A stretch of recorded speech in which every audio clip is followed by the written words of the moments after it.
DGISPR major general Babar Iftikhar media को briefing दे रहे थे और इस मौके पर उनका ये कहना है कि अगले 15 दिन इंतहाई अहम हैं। कोशिश करें कि इसमें इनफरादी तौर पर एहतियात की जाए। उनका ये कहना है कि अभी कोरोना केसेस हमारी तवक्को से कम हैं, लेकिन अगले 2 हफ्ते में केसेस में इजाफे का खदशा है। हमें एहतियात की ज़रूरत है। मुल्की सतह पर मेडिकल की तमाम सहूलियात में इजाफा किया जा रहा है और पाक फ़ौज भी इस वबा से निमटने में पेश है। इसके साथ साथ उन्होंने डॉक्टर्स को, पैरामेडिकल स्टाफ को, आवाम को अशिया खुरोनोश फराहम करने वाले अफराद को खिराज तहसीन पेश किया है। उन्होंने ये भी कहा कि वो इस मुश्किल सूरत हाल में अहम किरदार अदा करने पर मीडिया को भी खिराज तहसीन पेश करते हैं। DGISPR ने बताया कि इस मौके पर कि पाक फ़ौज ने अपना इंटरनल सिक्योरिटी अलाउंस भी ना लेने का फैसला किया है ताकि उस रकम से कोरोना की वबा से निमटने का काम लिया जा सके। उन्होंने बताया कि पाक फ़ौज मुल्क के मुख्तलिफ इलाकों में मुसलसल काम कर रही है। उन्होंने कहा कि वसाइल और कोशिशों को यूनियन काउंसिल की सतह तक लेकर जाना हमारी प्लानिंग का हिस्सा है और ऐसा किया जा रहा है। उन्होंने बताया कि पाक फ़ौज के तमाम दस्तयाब वसाइल इस वबा से निमटने के लिए इस्तेमाल हो रहे हैं। उन्होंने कहा कि मौजूदा सूरत हाल में भी भारत RSS के एजेंडे पर अमल पैरा है और गुज़श्ता चंद दिनों में भारत ने मुतअद्दिद बार लाइन ऑफ कंट्रोल पर सीज़ फायर मुआहदे की खिलाफ वर्जी की, जो कि भारत के जो इक़दामात भारतीय हुकूमत ने कोरोना वायरस से निमटने के लिए उठाए, उसके बाद जो हंगामी सूरत हाल पैदा हुई उस पर पर्दा डालने के लिए भारत ने पाकिस्तान के साथ इस तरह से छेड़छाड़ की है। DGISPR ने बताया कि खदशा है कि आने वाले दिनों में कोरोना के केसेस की तादाद बढ़ सकती है। उन्होंने कहा कि आने वाले 15 दिन इंतहाई अहम हैं। ये अपील भी की है आवाम से कि वो अपने घरों को इस माह सयाम में इबादत गाहें बनाएं। जी हाँ, पाक फ़ौज की जानिब से बड़ा ऐलान भी किया गया है। मौजूदा सूरत हाल में अफवाज पाकिस्तान ने इंटरनल सिक्योरिटी अलाउंस ना लेने का फैसला किया है। इस पर बात करने के लिए हमें ज्वाइन किया है दिफाई तज्ज़ियाकार जनरल रिटायर्ड अमजद शुएब साहब। फरमाइएगा, पाक फ़ौज की जानिब से हमने इससे पहले देखा है कि जब जब वतन को ज़रूरत पड़ती है तो पाक फ़ौज फ्रंट लाइन पर होती है। अब भी यही देखा जा रहा है कि अपना इंटरनल सिक्योरिटी अलाउंस ना लेने समेत कई अहम इक़दाम किए जा रहे हैं पाक फ़ौज की जानिब से। बिस्मिल्लाहिर्रहमानिर्रहीम।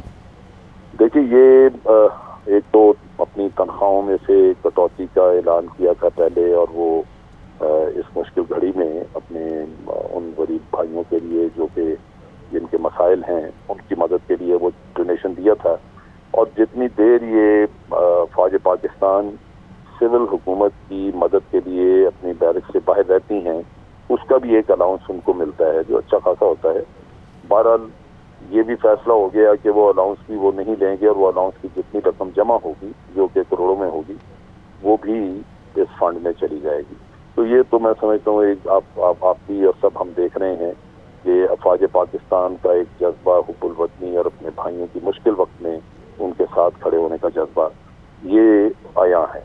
लेकिन दूसरी तरफ जो बहुत बड़ा काम किया जा रहा है वो है जो इस वबा को रोकने के लिए, जिसकी वजह से आज सारा मुल्क जो है वो मुसीबत का शिकार है। तो उस वबा को रोकने के लिए जैसे बड़े साइंसी तरीके से इंतजाम किए गए हैं, जैसे ये स्मार्ट लॉकडाउन का भी नाम दे रहे हैं, उसमें अफवाज पाकिस्तान ने अपनी लेबॉर्ट्रियाँ भी बनाई हैं, अपने आइसोलेशन वार्ड्स भी कायम की हैं, तमाम अपने हॉस्पिटल वगैरह जो है उनके वसाइल मुहैया किए हैं। तो ये बहुत बड़ा काम है जिसमें जो अमूमन अगर कोई मुल्क जंग लड़ता है तो उस वक्त इस तरह की मोबिलाइजेशन होती है, जो इतने बड़े पैमाने पे फौज पाकिस्तान ने मोबिलाइजेशन की है। तो ये बड़ी काबिल सताइश चीज़ है।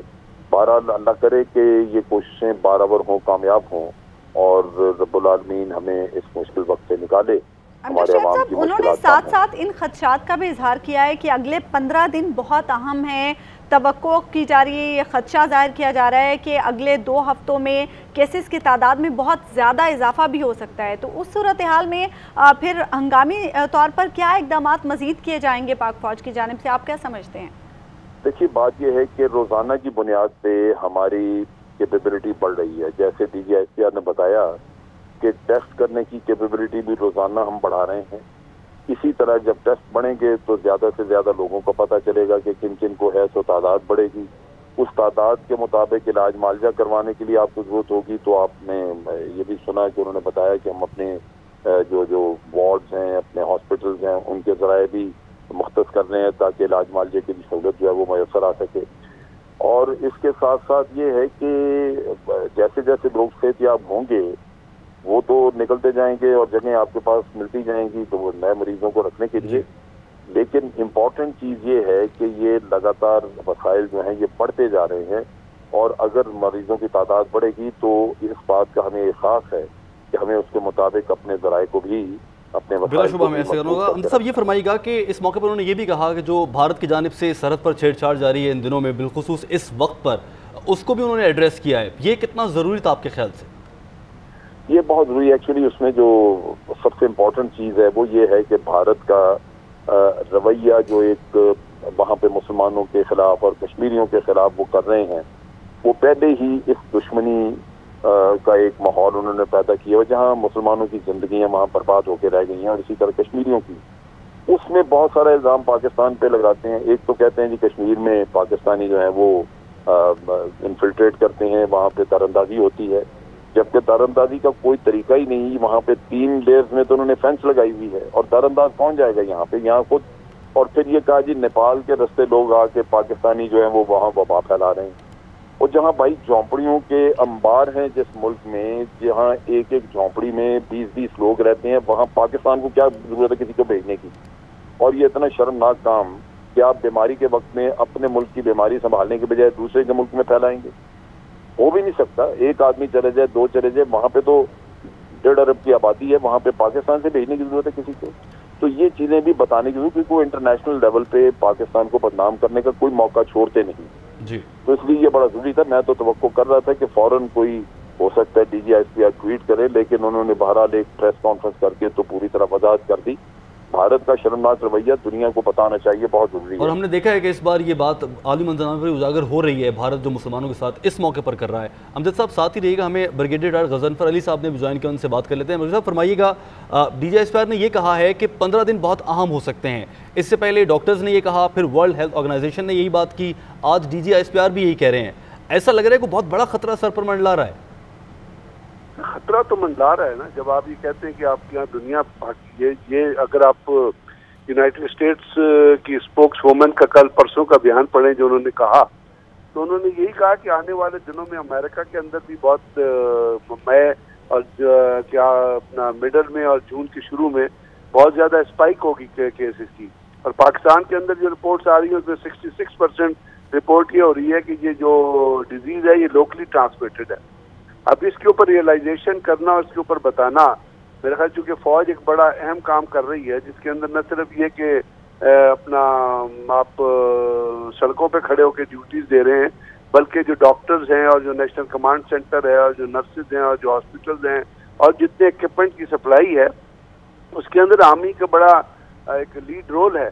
तो उसमें आपके प्राइम मिनिस्टर भी कह रहे हैं, तो फौज ने भी आज यही बताया कि जी आने वाले दिनों में ये चीज़ जो है ऊपर आगे बढ़ सकती है। अब जरूरत तो ये है ना कि इन तमाम चीज़ों को वो लोग रियलाइज करें, जो लोग ये कोशिश कर रहे हैं कि जो सोशल डिस्टेंसिंग आपकी कम हो, जहाँ पे जो लोग जो है वो एक दूसरे से मिलना शुरू कर दें, आपका कारोबार शुरू हो जाए। अच्छा साहब, पाक फौज ने अपना इंटरनल सिक्योरिटी अलाउंस भी ना लेने का फैसला किया है, इस पर क्या कहेंगे आप? फौज तो बहुत बड़ी बड़ी कुर्बानियां देती है, लोगों ने डोनेशंस भी की हैं, फौज ने अपनी तरफ से पैसा दिया है। अब अगर आप फौज इंटरनल सिक्योरिटी अलाउंस दे तो इसका एक बहुत बड़ा आस्पेक्ट जो है वो इंटरनल सिक्योरिटी अलाउंस का बहुत सारा पैसा गवर्नमेंट का इंटरनल सिक्योरिटी में जा सकता है। आप तो फौज ने इंटरनल सिक्योरिटी अलाउंस लेने का फैसला किया है ना। अगर आप थोड़ा एनालाइज करें तो जो ट्रुप्स आपके नॉर्थ एंड साउथ वजीरिस्तान में डिप्लॉयड हैं और जो ट्रुप्स आर्म सोल्जर्स डिप्लॉयड हैं, उनको जो इंटरनल सिक्योरिटी अलाउंस मिलना चाहिए, जो गवर्नमेंट को देना चाहिए, जो बजट सैंक्शन करना चाहिए, अगर आप कोई तजिया करेंगे तो वहाँ पे बहुत सारी फॉर्मेशंस हैं जिनको पिछले 6-6 महीने से इंटरनल सिक्योरिटी अलाउंस नहीं मिला, लेकिन वो उसी कमिटमेंट से, उसी जज्बे से, उसी अपना स्पीड से काम कर रहे हैं जिस तरह वो पहले कर रहे थे। अभी परसों भी आपको पता एक बहुत बड़ा फायर रेड हुआ एक यूनिट के ऊपर, जिसके रिटेलिएशन में 5 दहशतगर्द मारे गए। उससे पहले एक यूनिट ने ऑपरेशन किया और एक इतने बड़े दहशतगर्द को मारा जिसके बारे में ये कहा जाता था कि वो एक दहशतगर्द जो है वो एक बटालियन के बराबर है। तो वो फौज तो कहीं पीछे हटती नहीं और कोशिश करती है कि जो नेशनल डेवलपमेंट है, कौमी जो धारा है, उसके अंदर अपना जितना रोल प्ले कर सकती है एज एन इंस्टीट्यूशन ऑल्सो, और इंस्टीट्यूशन से आगे बढ़े एज इंडिविजुअल्स ऑल्सो, जिसमें तमाम रैंक शामिल होते हैं वो कर सके। अब ये चीजें अल्टीमेटली कामयाब उस वक्त हो सकती हैं जिस वक्त एक उसका रिएक्शन जो है वो नेशनल लेवल पे नेशनल जो कुहियन होती है ना, उसके ऊपर भी आए। अब जब आप देखें ना, अगर आप ये कहते हैं कि दुनिया ये कह रही है कि आप पूरी इस्लामी दुनिया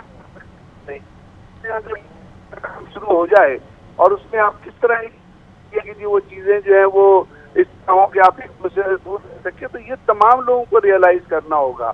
और उसमें जैसे गवर्नमेंट ये चाह रही है कि मईशत का पहिया भी चले, अगर मईशत का पहिया चलना है तो ताजर हैं, उनको ये इंश्योर करना होगा कि वो तमाम वो इक़दाम लें जो इक़दाम इस वायरस से हटने के लिए, इससे बचने के लिए जरूरी हो सकते हैं। ताजिर तो यही चाह रहे हैं, ताजिर तो कल भी यही बात कर रहे थे कि हमें SOPs दिए जाएं, हम उनको फॉलो करेंगे, लेकिन वो कारोबार तो खोलने दें। लेकिन हुकूमत की जानिब से उन पर पाबंदियां लगाई जा रही हैं, यकीनी तौर पर मईशत का पहिया चलाने के लिए उन्हें तो काम करना पड़ेगा। दुख ये है कि मैं सबसे बार आपसे जिक्र कर रहा हूँ, मैं साउथ कोरिया का मॉडल पढ़ रहा था और वहाँ की एक रिपोर्ट पढ़ रहा था, जो साउथ कोरिया एक मॉडल है तमाम कोरोना में। उन्होंने 3 चीजें पॉइंट आउट की हुई थी। उसने कहा था कि हम एक लॉकडाउन से के जरिए, दूसरा उन्होंने कहा था कि वो बड़ा अहम चीज है जो उसने अपनी रिपोर्ट में लिखी थी, उसने कहा डिसिप्लिन एंड सपोर्टिव पब्लिक। तो डिसिप्लिन एंड सपोर्टिव पब्लिक जिस वक्त तक नहीं होगी और गवर्नमेंट SOPs भी दे देगी, तो आप मुझे बताइए, अगर पब्लिक के अंदर, मुझे तो दुख ये कि पब्लिक खुद रियलाइज नहीं करनी थ्रेट लेवल क्या है। लोग उसी तरह गाड़ियों में 5-5 फैमिली को लेके फिर रहे हैं, और उसी तरह आप देखिए रिक्शों में लोग जा रहे हैं, मोटरसाइकिल पे पूरी फैमिली, बच्चे भी बैठे हुए जा रहे हैं।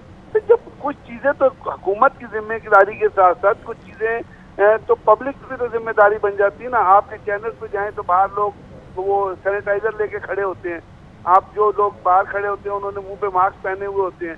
तो ये डिसिप्लिन तो आप लोग ने अपने इंस्टीट्यूशन में इम्पोज किया हुआ है ना, तो उसी से आप अपने कारोबार के आप काम करने की कोशिश कर रहे हैं। लेकिन अब आप इसी को देख लें, अगर आप जाके आम दुकान के लेवल पे या आम फैक्ट्री के लेवल पे, तो सिंध में भी पिछले दिनों कोई फैक्ट्रियों को सील करना पड़ा, तो फैक्ट्रियां तो खोल दी थी, लेकिन वो जो SOPs इम्पोज करने चाहिए वो नहीं किए थे। तो बात यह है कि इसको इंश्योर ये करना चाहिए कि अगर आप मईशत भी चलाते हैं तो उसके अंदर वो तमाम इक़दाम लें जो इस चीज़ के ऊपर ज़रूरत जोर देते हैं कि आप इस वबा से बचने के लिए क्या क्या काम किस तरह करके कर सकते हैं। मुझे इमरान खान की इस रियलाइजेशन पर कोई शक नहीं है जब वो कहते हैं ना कि मईशत का भी पहिया चलना चाहिए, कि मईशत शायद वो एक मिडिल क्लास एफ्लुएंट किस्म के लोग तो सस्टेन कर जाएं, लेकिन ये दिहाड़ीदार जो वो 4 दिनों से ज्यादा सस्टेन नहीं कर सकता, उसको कोई ना कोई काम चाहिए है। तो आपको उसके हिसाब से ही पाकिस्तान के अंदर लॉकडाउन करना पड़ेगा। जी गजनफर साहब आप साथ ही रहेगा। अमजद शुएब साहब, नेशनल लेवल पे इस तमाम सूरत हाल से निपटने के लिए जो इकदामात किए जा रहे हैं, आप समझते हैं वो काफ़ी हैं? क्योंकि अब तो सियासी बयानबाजी भी इस मामले पर बहुत ज़्यादा हो रही है।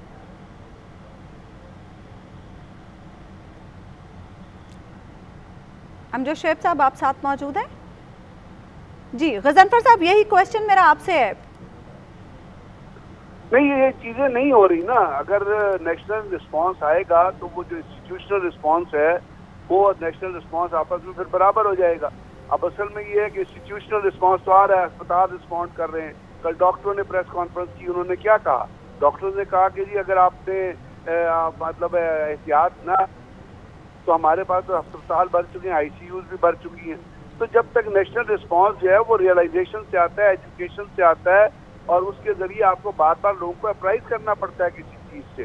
तो हम अगर गवर्नमेंट को ये चाहिए कि हमारे यहाँ एक तो पहले जो पॉलिटिकल क्लेवेज जो क्रिएट हुई है, जो आपस में जो एक उसको तो खत्म करने की जरूरत है, उसमें गवर्नमेंट का भी बहुत बड़ा हाथ है।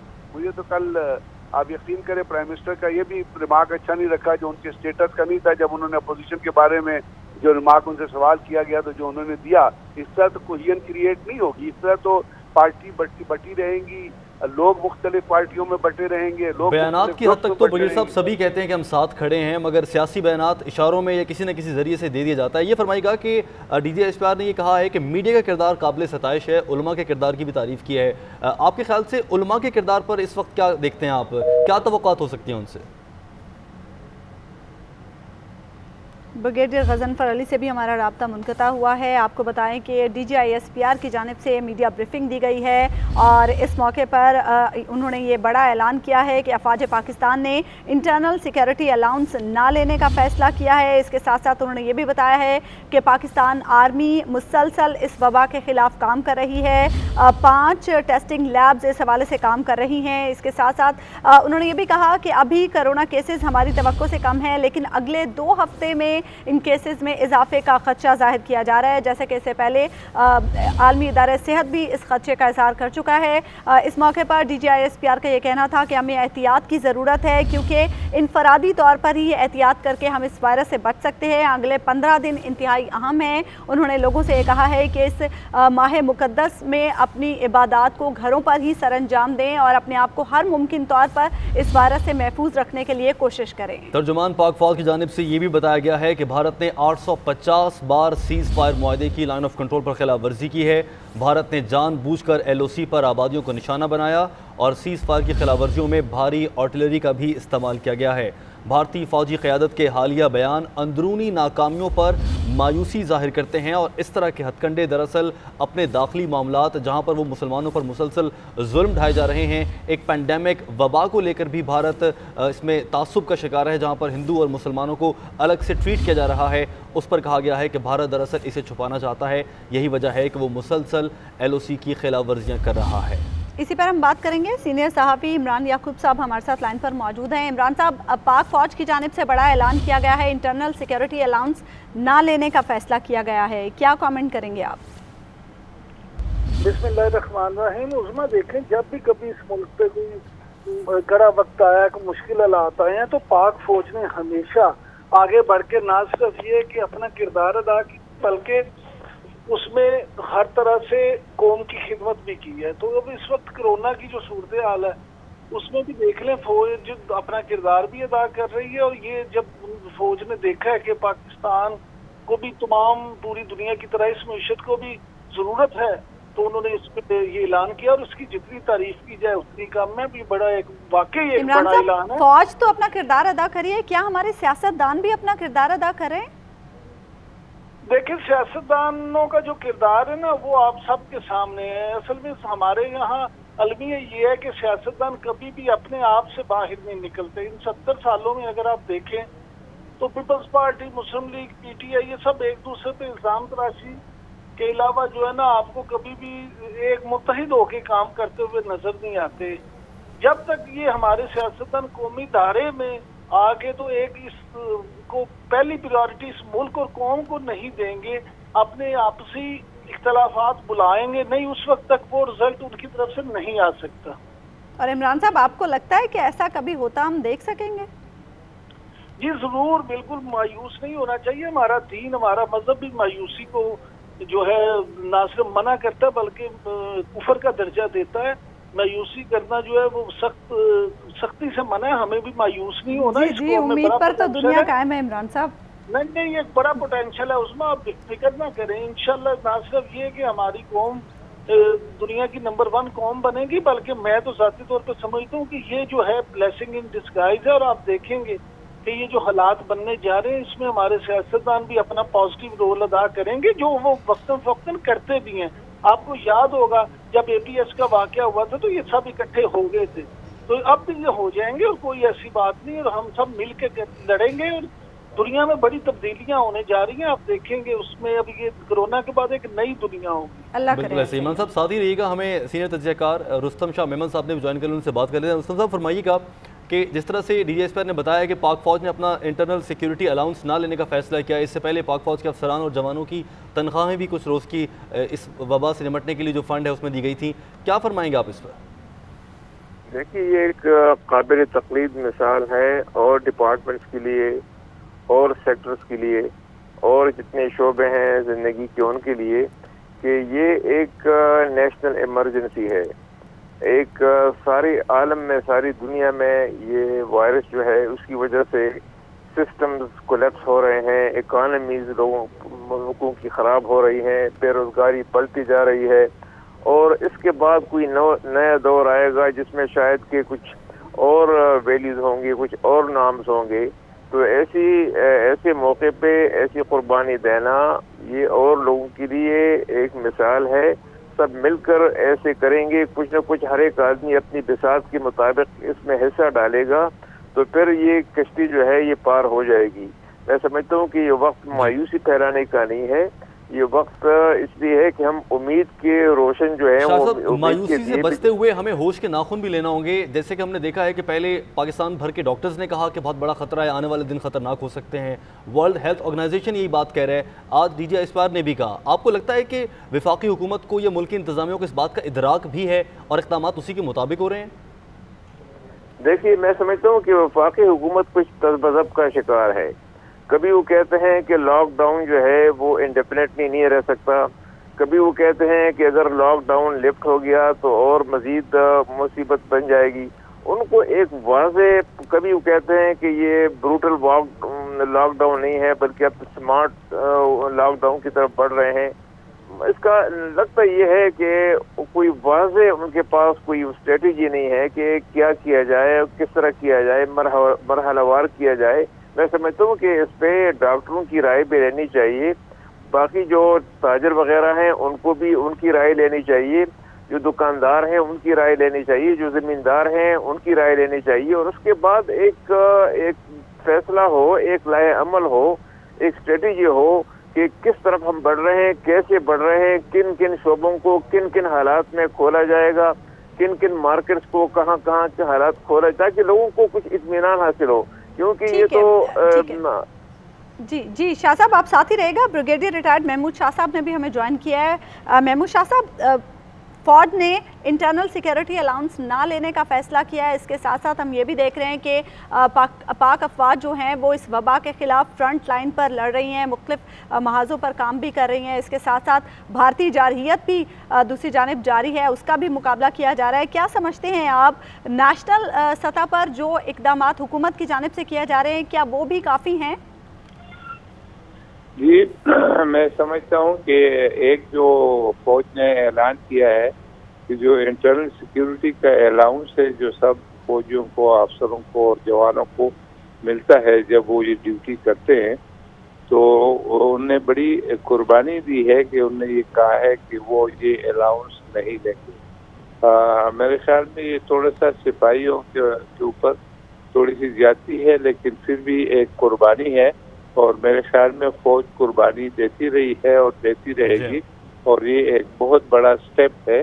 जब हम इसको एक सिपाही के नुक्ते नज़र से देखते हैं तो उसके लिए कोई भी 5 रुपए 10 रुपए जो है वो बड़ी चीज़ होती है, क्योंकि उसकी तनख्वाह कम है और वो अपनी फैमिली को भी सपोर्ट करता है। लेकिन मेरे ख्याल में आर्मी की तरफ से एक बहुत बड़ा कदम है और जिसको अप्रिशिएट करना चाहिए। शाह साहब ये फरमाइएगा कि रुस्तम शाह अहमद साहब ये समझ रहे हैं कि रुस्तम साहब ये समझ रहे हैं कि वफाकी हुकूमत इस सारी सूरत से निपटने के लिए तज़ब्ज़ुब का शिकार है। आपके ख्याल से ये ऐसा क्यों हो रहा है और इसे दूर करने के लिए कैसे इसे दूर किया जा सकता है, कैसे निपटा जा सकता है जो एक तज़ब्ज़ुब का शिकार है वफाकी हुकूमत? मेरे ख्याल में वफाकी हुकूमत जो है तज़ब्ज़ुब का शिकार नहीं है।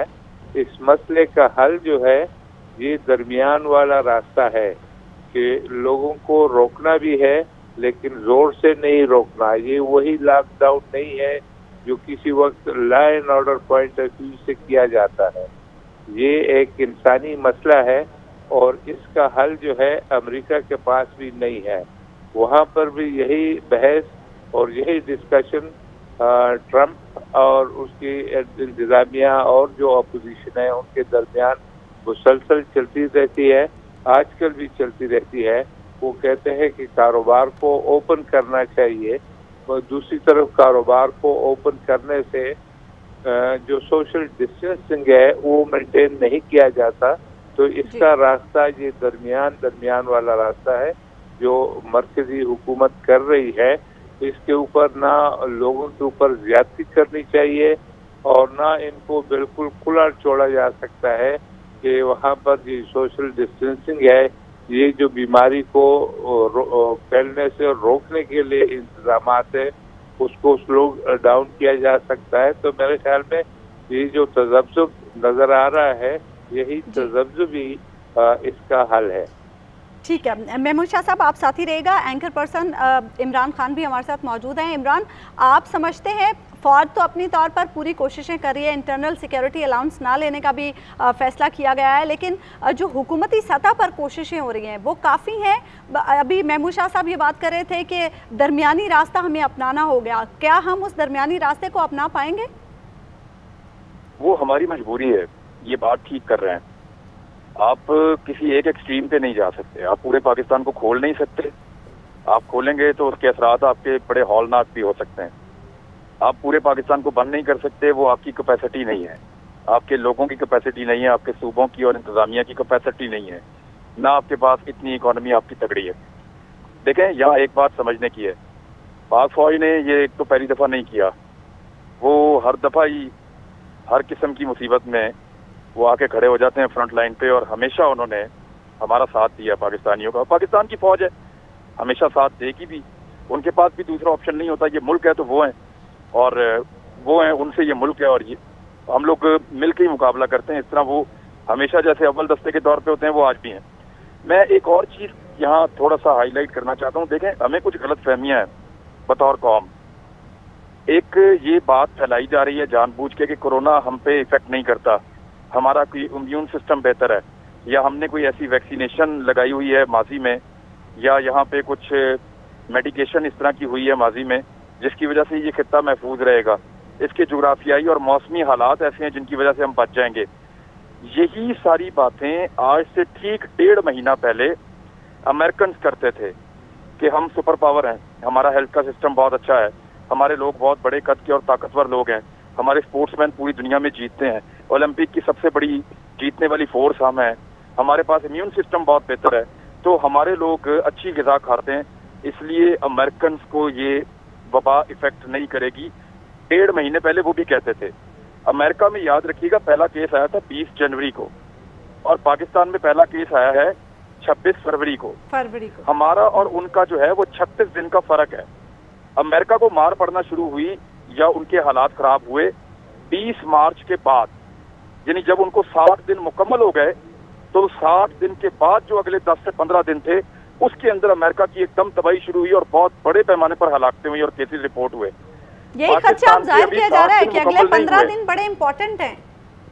वही मैं कह रहा हूँ कि ये 60 दिन हमारे कल मुकम्मल हो जाएंगे, उसके बाद वाले जो 15 दिन है वो फैसला करेंगे कि पाकिस्तानियों ने जो मिथ एक बनाई है कि हमें ये वायरस कुछ नहीं कर सकता या हमें हर तरह की खैर है, यहाँ कुछ नहीं होगा, वो सच है या सिर्फ हमारी स्पेकुलेशंस हैं, हमारी अजम्पशंस हैं।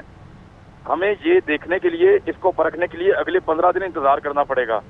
एग्जैक्टली पाकिस्तान में वही सब कुछ हो रहा है जो अमेरिका में हुआ था। इमरान साहब, आप समझते हैं कि हम सिर्फ इंतजार ही करेंगे या फिर हमें कोई इंतजामात भी करने पड़ेंगे?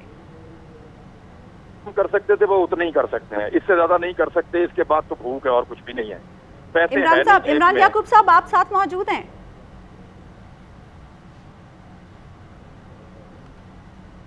इमरान खान से बात करें सर, ये फरमाइएगा कि जैसे कि आप बता रहे हैं कि 15 दिन बाद मालूम होगा, लेकिन हम अगले 15 दिन तक हाथ पर हाथ धरे तो नहीं बैठ सकते, हमें हंगामी तौर पर इक़दाम तो करना होंगे। मरकजी हुकूमत को कैसे, आपके ख्याल में 15 दिनों में क्या करना चाहिए?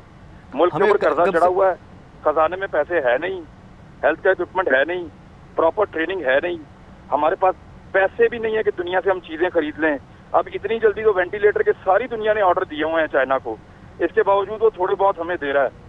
बाकी दुनिया को तो हम नहीं मजबूर कर सकते कि वो अपनी चीजें अपने मरीजों को छोड़ के हमें भेज दे, तो हाथ पे हाथ रख के बैठना पड़ेगा। अब देखें, रिस्पॉन्सिबिलिटी जो है वो हुकूमतों की नहीं है, इस वक्त लोगों की है। लोगों की जिम्मेदारी है कि एक दूसरे से कैसे दूर रह के बचते हैं, वो ये लोगों पे डिपेंड करता है। ये गवर्नमेंट अब कुछ नहीं कर सकती। गवर्नमेंट क्या करेगी? ना उनके पास पैसे हैं, ना उनके पास खाना है, ना उनके पास सहूलतें हैं, ना उनकी इकोनॉमी इस काबिल है।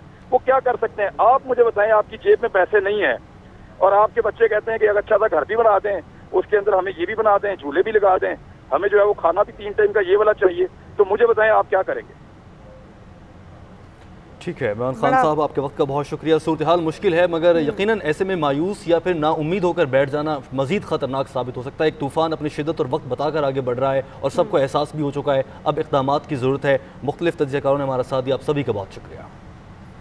रमज़ान के दौरान सिंध में पीर ता जुमेरात 6 घंटे के लिए कारोबार करने की इजाज़त होगी। वज़ीर आला सिंध मुराद अली शाह की सदारत में रमज़ान मुबारक के दौरान कारोबार के लिए SOP से मुतालिक इजलास हुआ। इजलास में वज़ीर आला सिंध ने कहा कि रमज़ान मुबारक में भी शाम 5 बजे के बाद लॉकडाउन होगा और एहतराम रमज़ान ऑर्डिनेंस जारी रहेगा। वज़ीर आला सिंध की ज़ेर सदारत कारोबार खोलने की SOP से मुतालिक इजलास। रमजान मुबारक में राशन की दुकानें सुबह 8 से शाम 5 बजे तक खुलवाने का फैसला कर लिया गया। दीगर कारोबार पीर ता जुमेरात सुबह 9 से 3 बजे तक होगा। इजलास में फैसला किया गया कि एहतराम रमजान ऑर्डिनेंस जारी रहेगा। पके हुए खाने की डिलीवरी शाम 5 से 10 बजे तक होगी। ताहम शहरी के औकात में कोई होम डिलीवरी सर्विस नहीं होगी। पाकिस्तान स्टॉक एक्सचेंज और स्टेट बैंक ने भी रमजान की टाइमिंग जारी कर दी। स्टॉक एक्सचेंज में पीर ता जुमेरात सुबह 10:15 से 2 बजे तक और जुम्मे को दोपहर 1 बजे तक कारोबार होगा, जबकि बैंक पीर ता जुमेरात सुबह 10 से दोपहर 1:30 बजे तक खुले रहेंगे। रमजान के दौरान सिंध में पीर ता जुमेरात 6 घंटे के लिए कारोबार करने की इजाज़त होगी। इस पर बात करने के लिए हमारे साथ मौजूद हैं ताजिर रहनुमा जमील पराचा साहब। सर, बहुत शुक्रिया आपके वक्त का। सिंध हुकूमत ने 6 घंटे के लिए कारोबार की इजाज़त देने का फैसला किया है, इस पर आप क्या कहेंगे? कारोबार तमाम जारी रहेंगे। इसमें ये कहा गया है कि अंदर एक दुकान में एक आदमी होगा और वो डिलीवरी जो है ना वो दे के, एक बाहर होगा जो डिलीवरी दे के आएगा, जो क्योंकि ऑनलाइन कारोबार होगा ये, और एक आदमी हर वक्त अंदर मौजूद होगा लेकिन शटर बंद होगा। बहुत तेजी से कोरोना वायरस फैल रहा है, ये इस पे अमल दरामद बहुत जरूरी है। मुकम्मल तौर पे तो दूर नहीं हुआ, इन्होंने 3-4 दिन का वादा किया है कि 1 हफ्ते के अंदर अंदर रिटेल के तमाम कारोबार खोल दिए जाएंगे। बहुत शुक्रिया जमील पराचा साहब, आप हमारे साथ मौजूद थे। आगे बढ़ें, अहम खबर आपको दें। पंजाब में कोरोना वायरस के 145 नए केसेस सामने आ गए हैं। सूबे में कोरोना के मरीजों की तादाद अब 4851 हो चुकी है। अहम खबर आपको दे रहे हैं कोरोना वायरस की पंजाब में जो सूरत हाल है। कोरोना के मरीजों की तादाद अब तक 4851 हो चुकी है, जबकि पंजाब में कोरोना से 68 अमवात, 925 अफराद सेहत याब हो चुके हैं।